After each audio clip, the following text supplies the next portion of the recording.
Halo semua, Bro Scott, selamat datang kepada channel YouTube Hartoni. Bagi kalian yang baru aja datang, udah subscribe dan udah lama nggak lihat video aku karena aku udah satu bulan vakum. Aku mau izin perkenalan diri, nama aku Hartoni dan aku adalah orang Indonesia yang kebetulan lagi kuliah di Jerman. Dan video aku biasa isinya adalah seputar kuliah di Jerman, belajar bahasa Jerman, dan info-info menarik seputar Jerman lainnya. Nah, sesuai dengan janji aku pada tahun lalu, aku akan membuat sebuah video, lagi-lagi video seri di mana kita akan membahas mengenai 4 aspek yang harus kalian kuasai agar kalian bisa menguasai suatu bahasa, baik itu bahasa asing berupa bahasa Inggris ataupun juga bahasa Jerman, yakni membaca, mendengarkan, menulis, dan juga berbicara.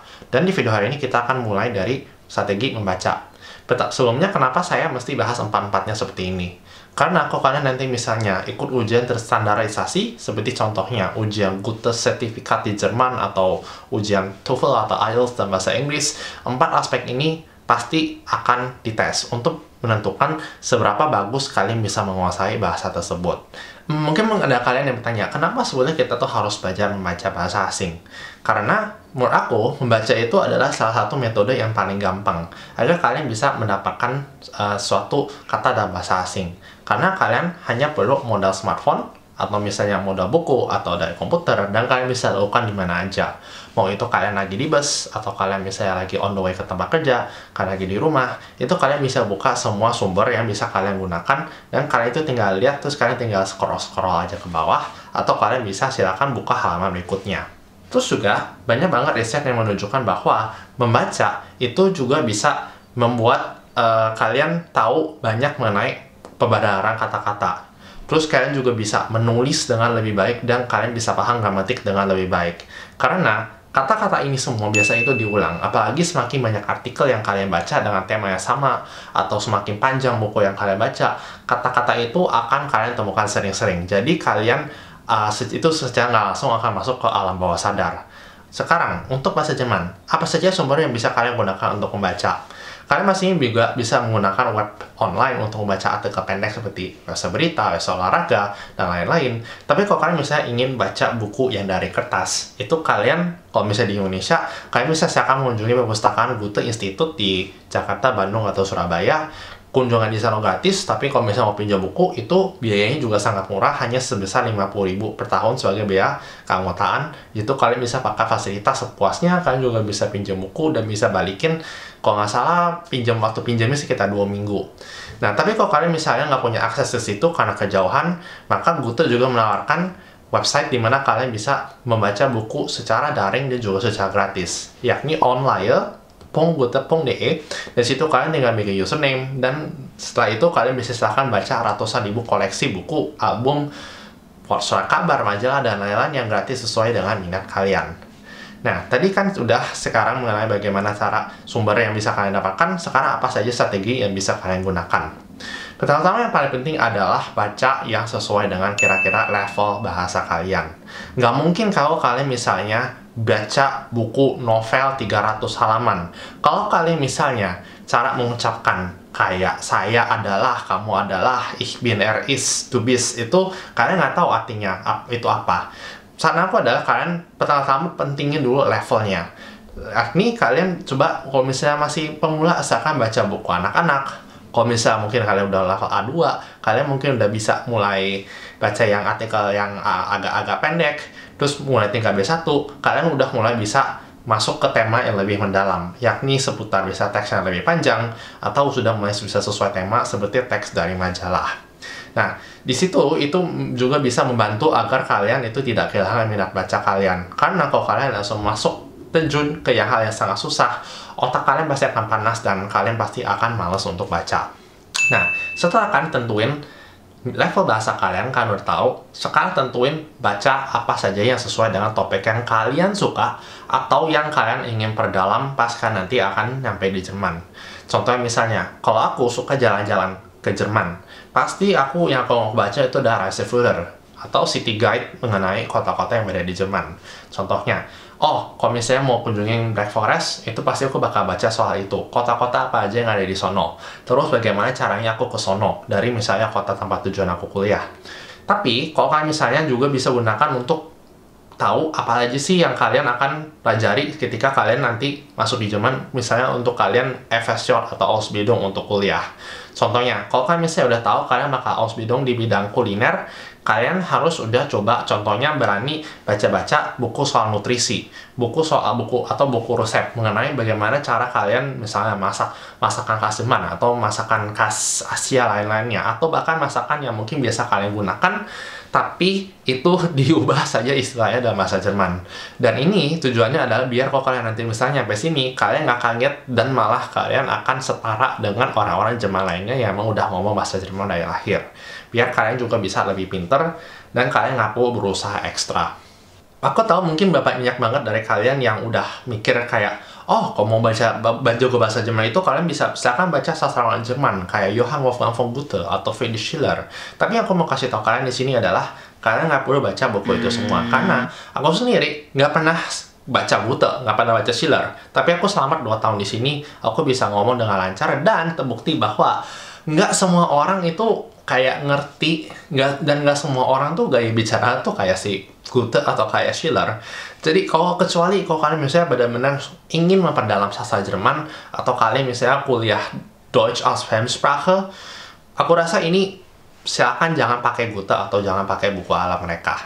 Nah, untuk lihat buku lainnya, kalau kalian misalnya mau gunakan itu dalam waktu luang, kalian bisa contohnya gunakan buku yang mungkin kalian udah pernah baca dalam bahasa lain, atau bahasa Indonesia atau bahasa Inggris. Contohnya misalnya kalian mungkin udah pernah baca buku kayak seri Harry Potter atau Twilight atau Divergent, dan kalian udah pernah baca buku itu semua dalam bahasa Inggris.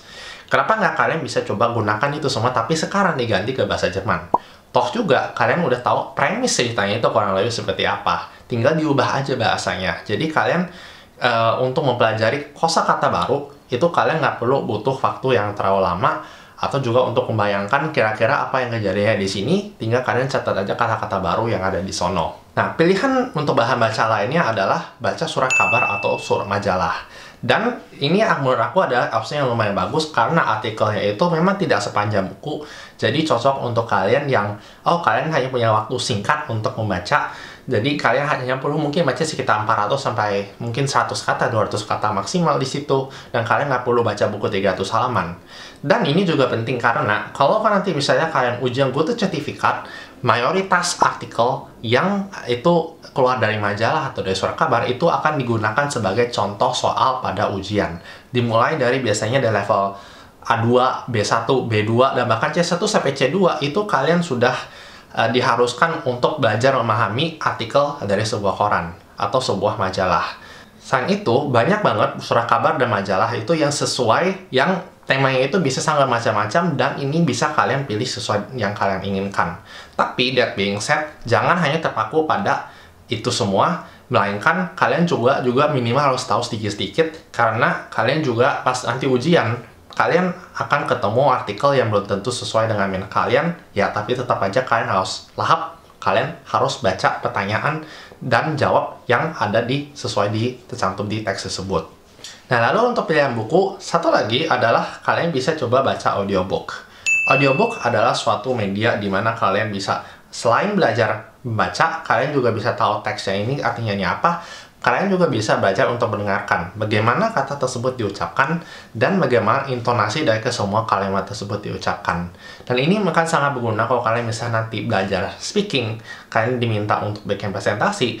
Kalau misalnya kalian intonasinya itu nggak pas, ada potensi bahwa nilai presentasi kalian bisa dikurangin. Tapi menurut aku adalah itu juga penting supaya kalian juga bisa belajar Aussprache yang baik. Supaya untuk berbicara dan level bahasa apapun itu juga kalian bisa. Nah, sekarang masalah yang bisa terjadi dalam membaca. Nomor 1 adalah bagaimana kalau misalnya kalian ketemu suatu kata yang kalian nggak ngerti.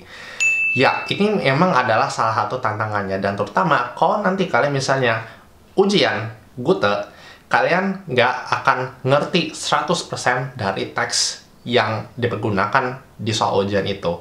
Dan pastinya, karena di Goethe, pas ujian itu kalian nggak boleh buka kamus, apa yang akan terjadi? Jadi, menurut aku, masalahnya adalah kalian coba untuk biasain cara membaca tanpa buka kamus. Gimana caranya? Nah, kalau kalian misalnya coba lihat suatu paragraf, kalian coba lihat, dan kalian ketemu kata barunya di situ, jangan mulai dulu langsung buka kamus. Kalian coba cari kira-kira, dua kalimat sebelumnya atau 2 kalimat sesudahnya kalian lanjut baca. Kira-kira ada nggak penjelasan ini, dan ini artinya itu adalah apa? Kalau misalnya ada penjelasan, kalian bisa coba untuk menekan-neka artinya dari itu. Terserah mau kalian catat atau mau kalian enggak, itu terserah. Tapi, kalau kalian misalnya memang nyata nggak ketemu sama sekali, artinya, baru misalnya itu waktunya adalah kalian buka kamus. Menurut aku, itu jauh lebih menghemat waktu daripada kalau kalian misalnya tiap kali ketemu kata baru, oh, aku ketik di HP. Oh, aku buka kamus. Bayangkan berapa detik yang kalian habiskan hanya untuk mencari buka sebuah kamus, terus mencari-cari kata-katanya, dan ini artinya dan kalian catat. Dan percayalah, kalau pengalaman aku sendiri, kalau aku keseringan buka kamus, selain lama, otak kemampuan aku juga nggak akan berkembang gitu. Karena tiap kali aku bisa ketemu kata baru yang ini, itu aku pasti akan lupa. Akan lebih cepat lupa dibandingkan kalau aku misalnya menggunakan metode tanpa kamus. Dan a word of warning, kalau misalnya ternyata kalian merasa bahwa teks yang kalian baca itu terlalu susah sehingga kalian sampai terlalu sering buka kamus, berarti artinya bisa jadi teks itu bukanlah yang ideal untuk kalian. Waktunya untuk kalian silakan turun ke tingkat yang lebih mudah. Tapi kalau kalian misalnya coba baca terus ternyata lancar dan kalian sama sekali nggak harus buka kamus dan nggak harus bolak-balik untuk cari arti dari kata ini, maka udah waktunya bagi kalian untuk coba sesuatu yang lebih susah. Dan tips terakhir, atau bisa digunakan juga sebagai alternatif, adalah kalian bisa kerjain sesuatu yang berkaitan dengan teks atau artikel yang kalian baca. Baca sendiri emang udah bisa bikin kemampuan kalian meningkat. Tapi kalau kalian misalnya mau tingkatin kemampuan kalian kalian bisa juga belajar nulis. Nulis, contohnya, ringkasan apa yang kalian dapat dari buku itu, atau misalnya kalian bisa membuat kalimat pertanyaan. Karena di sini selain kalian juga meningkatkan kemampuan membaca, satu hal yang bisa kalian lakukan adalah kalian meningkatkan kemampuan berpikir kalian dalam bahasa Jerman, dan juga kalian meningkatkan kemampuan menulis. Karena komponen yang dinilai juga kalau kalian misalnya nanti ujian menulis juga adalah proses pikiran kalian. Bagaimana kalian bisa menerjemahkan pikiran kalian dalam bahasa Indonesia ke dalam pola kalimat bahasa Jerman yang agar satu padu dengan teks yang kalian kerjakan di situ. Itu adalah tantangan sesungguhnya yang nanti kalian akan temukan kalau nanti kalian misalnya ujian, baik itu dalam keadaan di Gute atau misalnya keadaan di beneran ketika kalian berada di Jerman. Nah, oke guys, itu dia adalah tips dari aku mengenai bagaimana caranya kalian bisa belajar bahasa Jerman lewat membaca. Di seri berikutnya, aku akan kasih tahu kepada kalian bagaimana cara meningkatkan kemampuan bahasa Jerman kalian lewat mendengarkan. Sekali lagi, kalau kalian misalnya pengen coba baca buku online dalam bahasa Jerman, kalian bisa gunakan situs Goethe Institut untuk perpustakaan digitalnya, yakni online.goethe.de. Kalian tinggal daftar di situ dan semuanya akan tersedia gratis untuk kalian tanpa harus bayar. Nah, akhir kata semoga ini bermanfaat. Aku Hetoni undur diri. Terima kasih untuk kalian udah nonton. Tschüss.